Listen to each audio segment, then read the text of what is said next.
Good afternoon, everyone. Thank you for attending. My name is Sim Gill, Salt Lake County District Attorney.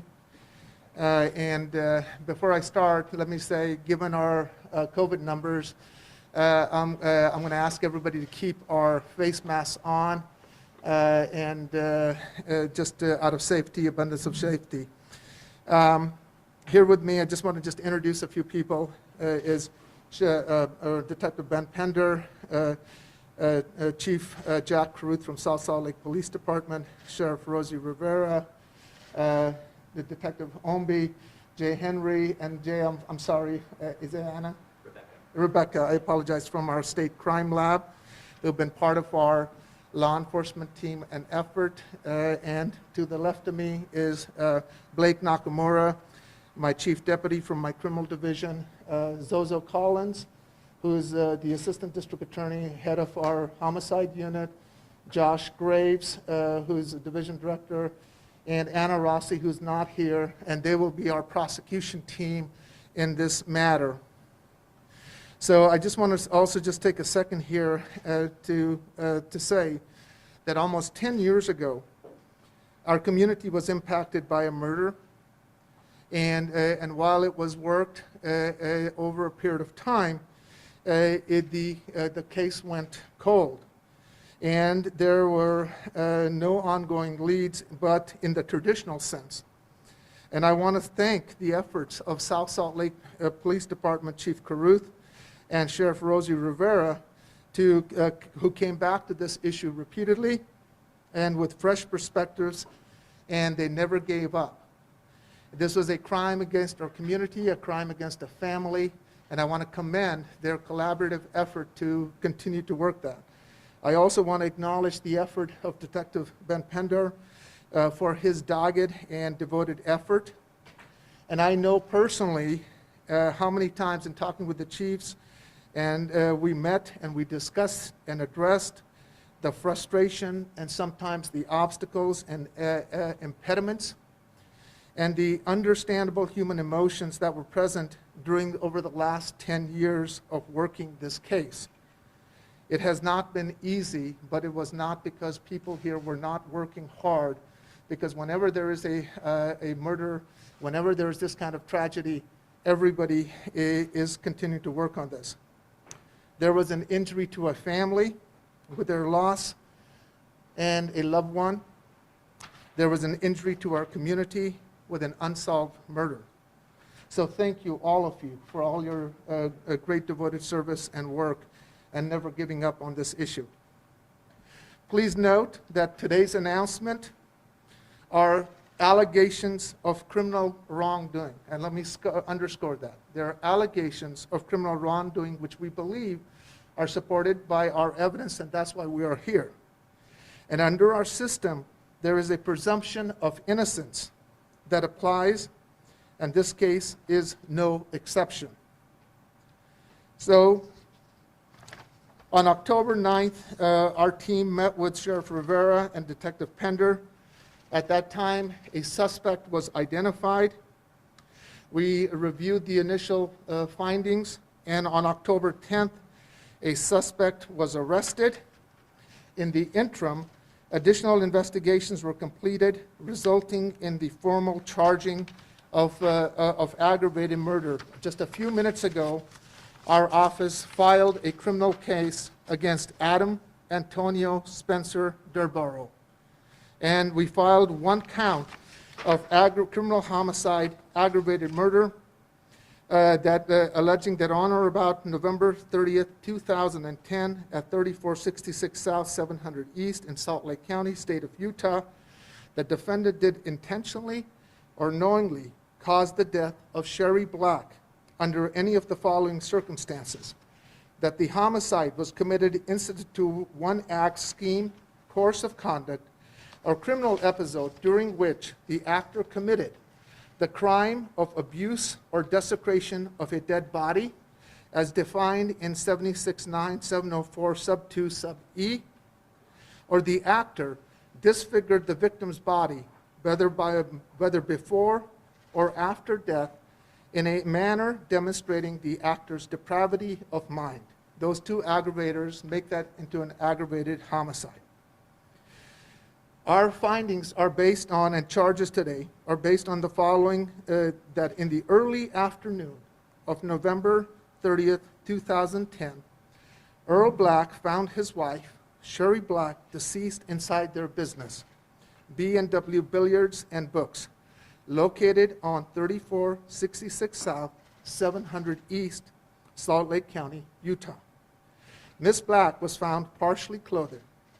The Utah Bureau of Forensic Services processed the scene and collected fingerprints, a palm print, and DNA. Dr. Todd Gray, then the Utah Chief Medical Examiner, performed an autopsy on Ms. Black the very next day. Dr. Gray has opined that the cause of Ms. Black's death was multiple sharp force and blunt force injuries, and that the manner of death was homicide. The autopsy also revealed to Dr. Gray several disfiguring perimortem injuries of a sexual nature, including an injury consistent with a bite mark to Ms. Black's right breast, sharp force injury to her right breast, and some bruising to Ms. Black's vaginal area. In 2010, the Utah Bureau of Forensic Services was able to develop a DNA profile belonging to a then unknown male. In 2015, the Unified Police Department began working on this case with South Salt Lake Police Department. In December 2016, the UPD began working with Parabon Nanolabs, a DNA technology company that performed a snapshot DNA phenotyping in this case. Based on the DNA phenotyping, the genealogist was able to identify and provide the familial history of the perpetrator. UPD detectives methodically investigated that history and identified defendant Adam Antonio Spencer Durboro as the suspect in this case. UPD detectives were able to surreptitiously obtain a sample of Durboro's DNA for comparison to the DNA left at the scene. In October 2020, the Utah Bureau of Forensic Services confirmed that the defendant, Adam Antonio Spencer Durboro's DNA, matched the DNA collected from the scene of the crime, and that his fingerprints and palm print matched the bloody fingerprints and palm print collected at the scene back in 2010. Further, the YSTR profile developed from Ms. Black's vaginal swabs showed that the defendant's DNA was also present. So with that, we filed today the aggravated murder charges as of this afternoon. At this time, I will take some very limited questions to the four corners of our charging document. In regards to the arrest itself, what we're asking, you had the fingerprints, you had the DNA. Why did they match up? Because he had been apparently in jail before. Why did they connect with his, I guess, what his information been in the data system and connected? Why did it take 10 years? Again, what I can say to you is that the leads that were followed in a methodical way, and they were developed and corroborated. There was not anything, if there was something else that was available, it would have been executed upon. All I can say to you is, as I laid out in our probable cause statement, that until a person was identified, it was only then that the confirmations occurred. And remember, without going into the details of this case, the only time that you get sort of the CODIS sort of analysis that you're talking about is a prior conviction for a felony on which that evidence is collected and then subsequently loaded on. I can assure you that had any other information been available, the detectives would have found that this was a very methodical way that it got to the point that it did. Yes? How were detectives able to secretly get his DNA? Again, I'm not going to go into the details, but certainly what I would say to you is that when you and I go into public places, we leave our DNA behind. And so, again, they relied on available lawful means that were available to them to continue to gather and corroborate and supplement the evidence chain so we could identify sufficient probable cause to act upon it. Well, Yes. the question here has been motive. Do we have a motive? At this point, motive is not something that we're going to be discussing. The purpose today really is to say that we have identified a very specific person, and as we proceed further in our judicial process, those issues and related issues would come to light through the presentment of evidence. Yes? Could sexual assault be part of that? Again, I think the point today is that there was a DNA that was found, and we have corroborated that for the purposes of establishing his presence, as well as the charges that we've asserted. Yes. Will you pursue the death penalty? Again, under our state of Utah, we have alleged a couple of aggravators. Those aggravators take a typical murder into an aggravated murder, and that is consistent with the evidence that was reviewed by our team. And under the state of Utah, it is after preliminary hearing that you have 60 days within which to make that election. And it would be premature of me to say anything about it other than to say, as of today, we have filed aggravated murder charges, and a death penalty is one of those considerations that's part of that, but that is an election that is made subsequently after a preliminary hearing consistent with the law. Yes? Hasn't he eluded authorities for a long time? Was he on y'all's radar a while ago, just a while to find him, or was it the DNA that allowed you to arrest him? What we do know is that he was here, but again, he was not known to the investigative team. It was the effort of the investigative team to eliminate and methodically identify a person and then subsequently gather the sufficient evidence for us to be able to do our job. Yes? It appears he got, he sexually assaulted her too, but does that count being filed against him? No, what we've alleged is that there was certain DNA that was found, and that DNA came from a vaginal swab where the YSTR DNA examination was done. At this point, we have filed what we believe are all the appropriate charges. The aggravators that we've alleged are desecration of the human body, as well as a disfigurement of the victim's body. That's where we're looking at. So we have not filed anything in addition to that. Desecration lots of times is its own charge, but it's not in this case. It is an aggravator at this stage. Yes. Yes. Can you just share this kind of your relief, or what are investigators feeling at this point? I mean, 10 years in the making here. What are you feeling?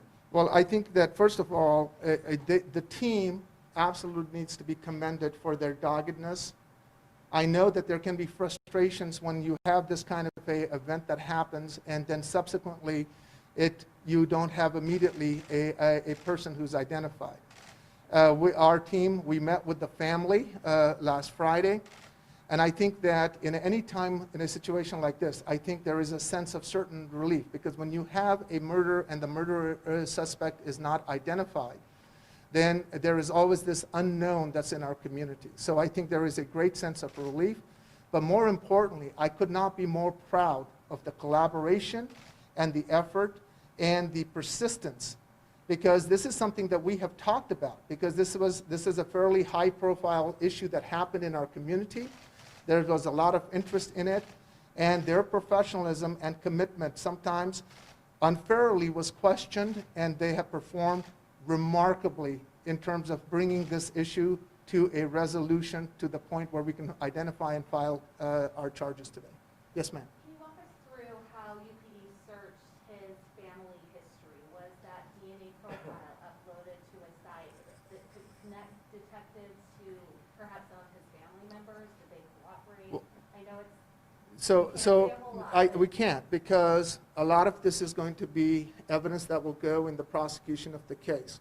What I can say, as we stated in our probable cause statement, a DNA phenotype was established, and then it was the work of our Detective Pender, who went through the process of methodically eliminating and narrowing in on a particular suspect, and a corroboration of that consistent with that led to his identification, arrest, and the subsequent filing. And the rest of it will come out as we move forward. Yes, sir. It says he was told post Miranda that he was being arrested for the murder of Sherry Black. Was he being picked up for something else when he was arrested, or was it specifically for this homicide? Again, they identified a suspect. We have sufficient probable cause to take him into custody. The detectives executed on that probable cause on Saturday, October 10th. He was arrested, and then subsequently has been at the county jail. And we have been just waiting to finish up our review and just putting everything together to file the charges at the time that we did. Where was he arrested again? He was arrested in Utah County. At his house? Again, I'm not going to go into details. I'm just going to say that he was identified, and the law enforcement took the appropriate measures consistent with their responsibility to safeguard the community as well as him, and executed that flawlessly. I see here also that he admitted to the crime. Is that correct, that he gave details as to what happened, that no one else would be able to do it? Let me say that for the purposes of our filing our probable cause statement, we have laid out an objective basis on which to identify, and that it has been based on the scientific evidence that we have, and that is what we established our probable cause on, and that is where we are at this stage. I will leave it at that. Okay? But Your you- office does routinely give details about what led you to a certain suspect or how the DNA link came together. Why not provide those details in this circumstance? I think we have provided those details in the sense that what I've said for the purposes today is that a suspect was, there was a DNA phenotype established. There was a familial genealogy tree that was created. And at that time, there was a methodical work that was done by the detectives to eliminate and to see if there was a suspect that rose from that work. And that once that person was identified, they took all the next precautionary steps to establish to see if that person was in fact the person. And we laid out in our probable cause statement the DNA connection of that person at this stage. And so so I think we've tried to lay out as much information as we can, consistent for at this time, for the warrant, the filing of the charges. The rest of it, issues, remember, there may be additional evidence that we will bring once the process goes forward, but for today's purposes, that's where we are. So just how big a role did the phenotyping play? I'm sorry? Just how big a role did the phenotyping play? I think that it would be important to say again, that was a critical lead that was given to the detectives, and it is good old-fashioned hard work that resulted in the processing to get it to the point where they got it to us. For the non-legal lay people like myself, can you just clarify the difference between a post-Miranda statement and a formal confession? Again, you are given a post-Miranda statement consistent to your Miranda warning. Our purposes is to lay out the case that we feel the strongest one that we can. And right now, for the purposes of filing charges, we just have to establish the probable cause. And the strongest link that we have at this stage, not the totality of the evidence, based on the physical evidence that was left behind and the physical evidence that's been identified. That's what we're relying on in the filing of our charges. The rest of the other issues will come forward as we move forward. Again, as I said, these are allegations.